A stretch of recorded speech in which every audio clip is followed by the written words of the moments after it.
Assalamualaikum teman-teman. Apa kabar? Semoga teman-teman selalu dalam lindungan Allah ya. Kenalin, aku Biku. Dan ini Nikita.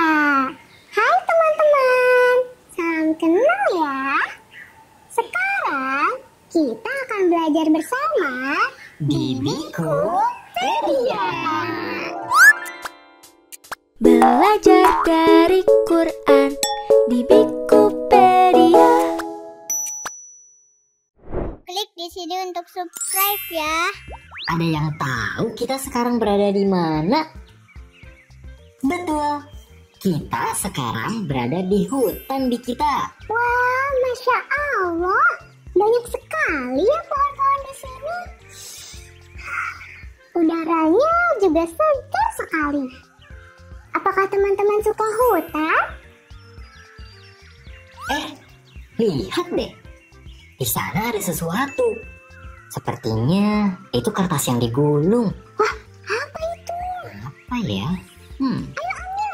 Ayo ulurkan tangan teman-teman ke depan untuk mengambil kertas itu. Siap? 1, 2, 3. Wah, ternyata ini adalah sebuah peta harta karun di kita. Wah, benar. Peta harta karun itu adalah peta yang menunjukkan di mana suatu harta karun terkubur. Kita bisa menemukan harta yang terkubur itu kalau kita mengikuti petunjuk yang ada di peta, Biku. Aha, bagaimana kalau kita berpetualang mencari harta karun di kita? Ayo. Oke, apakah teman-teman mau ikut mencari harta karun? Ayo angkat tangannya. Mau. Tapi sebelum kita berpetualang mencari harta karun, Biku punya kisah menarik nih tentang asal-usul harta karun dalam Al-Quran. Wah, kisahnya seperti apa tuh, Biku? Nah, kisahnya seperti ini. Kisah ini ada di surat Al-Qasas ayat 76 sampai 82. Dahulu kala, di zaman Nabi Musa, hiduplah seorang pria bernama Korun. Korun dulu hidup miskin dan sering merasa sedih karena tidak bisa memenuhi kebutuhan keluarganya. Suatu hari, Korun menemui Nabi Musa. Dengan wajah penuh harap, Korun berkata, Nabi Musa, tolong doakan aku kepada Allah agar aku diberi kekayaan. Aku berjanji, jika Allah memberiku kekayaan, aku akan beribadah lebih rajin dan membantu orang-orang miskin. Nabi Musa memandang Korun dan berkata, Baiklah Korun, aku akan mendoakanmu. Tapi ingat, kekayaan itu adalah amanah dari Allah. Gunakanlah untuk hal-hal yang baik. Korun mengangguk dengan penuh semangat. Tidak lama setelah Nabi Musa berdoa, Allah mengabulkan doa itu. Kekayaan mulai mengalir deras kepada Korun.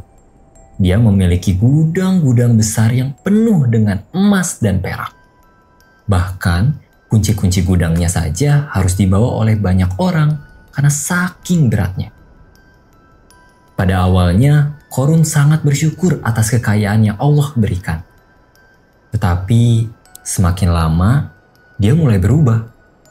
Korun menjadi sombong dan merasa bahwa kekayaannya adalah hasil dari kepandaiannya sendiri, bukan dari Allah Subhanahu wa Ta'ala. Suatu hari, seorang temannya menasehati Korun. Korun, jangan lupa bahwa semua kekayaan berasal dari Allah. Kamu harus bersyukur dan berbagi kepada orang-orang yang membutuhkan. Tapi Korun malah tertawa sambil berkata, Kekayaan ini milikku sendiri. Ini semua hasil kerja kerasku, bukan pemberian siapa-siapa. Temannya menggelengkan kepala dan berkata, Korun, kalau kau terus seperti ini, Allah bisa saja mengambil semua hartamu. Jangan sombong. Tapi Korun tidak peduli. Malah, dia semakin suka memamerkan kekayaannya. Suatu hari, dia keluar dari rumahnya dengan pakaian mewah penuh perhiasan. Dia berjalan melewati kerumunan orang sambil berkata, Lihat aku, lihat aku. Tidak ada yang lebih kaya dariku. Aku orang paling hebat di sini. Beberapa orang yang melihatnya berbisik, Wah, alangkah beruntungnya Korun. Seandainya kita bisa seperti dia. namun ada juga orang-orang bijaksana yang mengingatkan, Jangan iri pada Korun. Kekayaan dunia tidak ada artinya jika tidak digunakan untuk kebaikan. pada suatu hari, Nabi Musa diutus oleh Allah untuk meminta Korun membayar zakat, yaitu sebagian kecil hartanya untuk membantu orang-orang miskin. Nabi Musa berkata, Korun, Allah memerintahkanmu untuk berzakat. Ini adalah cara untuk membersihkan hartamu dan membantu sesama. tapi Korun marah besar. Dia berteriak, Aku tidak mau memberikan hartaku pada siapapun. Semua ini hasil kerja kerasku sendiri. Bukan punya Allah atau siapapun. Nabi Musa menasehatinya lagi. Korun, jangan keras kepala. Ini adalah perintah Allah. Ingatlah, janjimu dulu ketika kamu meminta kekayaan. Namun Korun tetap menolak. Tidak hanya itu, dia bahkan mencoba menghancurkan nama Nabi Musa. Korun menyewa seorang wanita untuk menuduh Nabi Musa melakukan perbuatan buruk. Ketika wanita itu berbicara di depan banyak orang, tiba-tiba dia berhenti dan berkata, Maafkan aku. Apa yang aku katakan tadi tidak benar. Aku dibayar oleh Korun untuk berbohong. Nabi Musa dengan sabar memaafkan wanita itu. Tapi dia sangat sedih dengan perilaku Korun yang semakin sombong dan jahat. Kesombongan Korun akhirnya mencapai puncaknya. Suatu hari, ketika Korun sedang berada di tengah-tengah rumah yang besar, tanah di bawahnya mulai berguncang. Orang-orang di sekitarnya mulai panik. Tapi Korun malah berkata, Apa yang bisa membuat kau celaka? Aku punya segalanya. Aku tidak butuh siapapun. namun tiba-tiba tanah di bawah rumah Korun retak dan rumahnya mulai tenggelam ke dalam bumi. Korun berteriak, Tolong, selamatkan aku. tapi tidak ada orang yang bisa menolongnya. Dan dalam sekejap, Korun bersama rumahnya, gudang-gudangnya, dan semua hartanya lenyap di telan bumi. Orang-orang yang melihat kejadian itu sangat takut. Dan mereka berkata, Astagfirullahaladzim. Syukurlah kita tidak seperti Korun. Allah benar-benar mengambil segalanya dalam sekejap. Ternyata kekayaan saja tidak cukup untuk menyelamatkan seseorang. Setelah Korun tenggelam ke dalam bumi, orang-orang mulai menyebut hartanya yang hilang sebagai harta karun. Karena hartanya terkubur dalam tanah. Orang-orang yang serakah mulai mencarinya. Namun, hingga hari ini, harta itu tidak pernah ditemukan. Jadi seperti itu kisahnya Bi kita. Semoga kita bisa mengambil pelajaran dari kisah tadi ya. Agar kita tidak terlena dengan dunia. Dan selalu ingat untuk berbagi dan bersyukur kepada Allah atas segala nikmat yang diberikan. Oh, jadi begitu cerita tentang asal-usul harta karun. Betul. Wah, aku jadi tahu sekarang. Masya Allah ya teman-teman. Al-Quran sungguh lengkap. Bahkan asal-usul harta karun pun ada di dalamnya. Mari kita sering-sering membaca Al-Quran agar kita bisa banyak belajar dari berbagai kisah yang ada di dalamnya. Oke, sekarang kita lanjutkan yuk petualangan kita mencari harta karun. Lihat deh teman-teman, harta karunnya ada di bagian ini nih yang bertanda X. Nah, supaya kita bisa mencapai tanda X ini, kita harus mengikuti petunjuk yang ada di peta ini. Nah, apakah teman-teman sudah siap mencari harta karun bersama kita? Siap. Oke, ayo sekarang teman-teman berdiri. Kita akan berjalan-jalan mencari harta karun. Teman-teman sudah siap? Sudah. Let's go.